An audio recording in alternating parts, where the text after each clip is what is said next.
Petrol आणि डिझेलच्या टंचाईच्या संदर्भात सातत्याने जी चर्चा चाललेली आहे त्यामध्ये साधारणपणे असं लक्षात येत आहे की सरासरीपेक्षा पेट्रोल आणि डिझेलची मागणी ही प्रचंड मोठ्या प्रमाणात वाढलेली दिसते।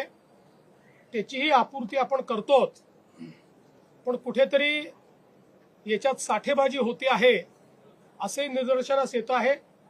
त्या संदर्भात पुरवठा विभाग आणि गृह विभाग हे जॉईंटली आता कारवाई करतील।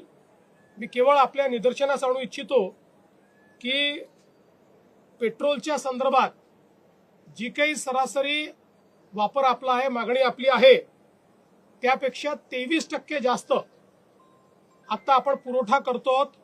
23% मागणी वाढलेली आहे आणि डिझेलच्या संदर्भात तर ही मागणी 52% वाढलेली आहे। 52% जास्ती पुरवठा आपण करतो।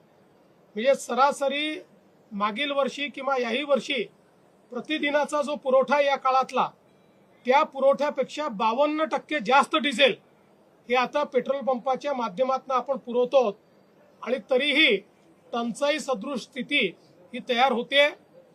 त्यामुळे अगदी उदाहरण द्यायचं झालं तर अकोल्यामध्ये 154% जास्त खपत झालेली आहे, किंवा छत्रपती संभाजीनगर, बीड, भंडारा, बुलढाणा, चंद्रपूर, त्यानंतर गोंदिया, हिंगोली या सगळ्या भागांमध्ये 70% जास्त ऍडिशनल खपत ही त्या ठिकाणी झालेली आहे, ज्याचा पुरवठा हा आपण केलेला आहे।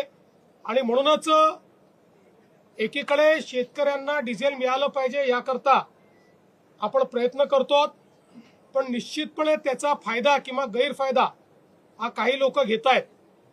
या दोन गोष्टी महत्वाच्या आहेत। एकीकडे नॉर्मल पेट्रोल डिझेलची खपत वाढलेली आहे आणि त्याचवेळी कमर्शियल जे ऑइल आहे, पेट्रोल डिझेल आहे, याची खपत मात्र थोडी कमी होताना दिसते आहे।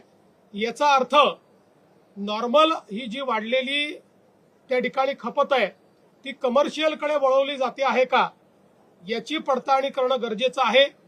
त्या दृष्टीनं आज आम्ही आदेश दिलेले आहेत, कारण आपण समजू शकता 52% वाढ आणि त्याची आपूर्ती आपण करतो, याचा अर्थ कुठेतरी याच्यामध्ये कोणीतरी साठेबाजी करताय आणि म्हणून ती साठेबाजी थांबवण्याचा प्रयत्न आमचा चाललेला आहे।